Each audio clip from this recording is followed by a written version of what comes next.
Meghalaya murder కేసులో సంచలన విషయాలు ఒక్కొక్కటిగా వెలుగులోకి వస్తున్నాయి. హనీమూన్ కోసమని భర్త రాజా రఘువంశీతో కలిసి మేఘాలయ వెళ్లిన భార్య సోనం పక్కా ప్లాన్తో అతడిని అతి కిరాతకంగా హత్య చేయించింది. అయితే ఈ కేసులో రోజురోజుకు కొత్త మలుపులు తీసుకుంటూ మిస్టరీగా మారుతుంది. పోలీసులు వారిని విచారిస్తున్న సమయంలో ఇంకా చాలా అనుమానాలు, ప్రశ్నలు ఎదురవుతున్నాయి. భర్తను చంపించేందుకు ఏకంగా 20 లక్షల సుపారీ ఇచ్చినట్లు తెలుస్తోంది. అయితే ఇలాంటి మహిళలు ఉంటే భర్తలకు సేఫ్టీ ఎక్కడా అనే ప్రశ్నలు తెరపైకి వస్తున్నాయి.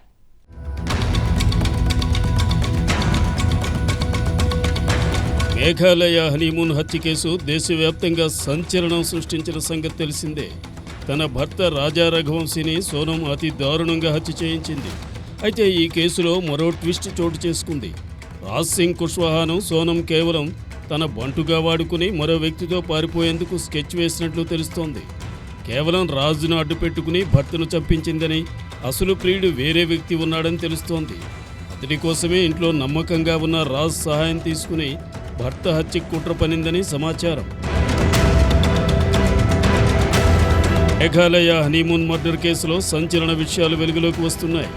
రాజా రఘువంశీని అత్యంత దారుణంగా హత్య చేయించింది భార్య సోనం రఘువంశీ.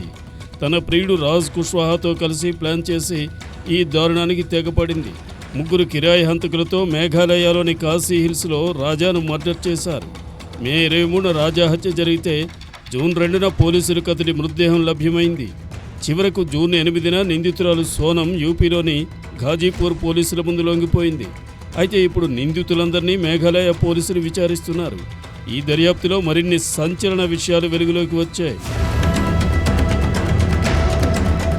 రాజా రఘువంశీని హత్య చేసిన తర్వాత మరో మహిళను కూడా హత్య చేయాలని నిందితులు ప్లాన్ చేసినట్లు తేలింది. సోనం కూడా చనిపోయిందని నమ్మించాలనే ప్రయత్నంలో మహిళను హత్య చేయాలని భావించారు. రాజాను చంపడానికి కుట్ర ఇండోర్లో జరిగింది.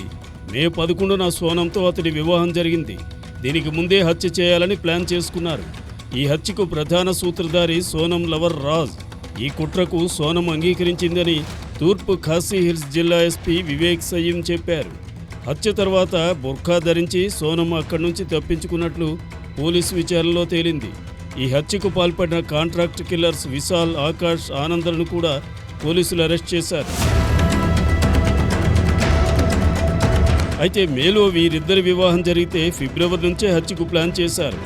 ఒక పథకం ప్రకారం సోనం నదిలో కొట్టుకుపోతున్నట్లు ప్రజలను నమ్మించడం, మరొక పథకం ప్రకారం ఎవరైనా మహిళను హత్య చేసి మృతదేహాన్ని తగులబెట్టడం వంటివి ప్లాన్ చేశారు. ముందుగా మేఘాలయలో కాకుండా గౌహతిలోనే రాజాను హత్య చేయాలని ప్లాన్ చేశారు. సోనం తన భర్త రాజాను చంపడానికి 3 కిరాయి హంతకులను నియమించినట్లు పోలీసు విచారణలో తేలింది. ఈ హత్య కోసం ఆమె మొదట 4 లక్షలు ఆఫర్ చేసి తరువాత దాన్ని 20 లక్షలకు పెంచినట్లు తెలుస్తోంది. రాజా మృతదేహాన్ని లోయలోకి నెట్టడంలో సోనం కూడా సహాయం చేసినట్లు పోలీసులు చెబుతున్నారు. అయితే దోపిడీ దొంగలే తన భర్తను హత్య చేశారని నాటకమాడి తాను కొంతకాలం వితంతువుగా జీవించాలని, ఆ తరువాత మరో పెళ్లి చేసుకోవాలని సోనం ప్లాన్ చేసినట్లు విచారణలో తేలింది.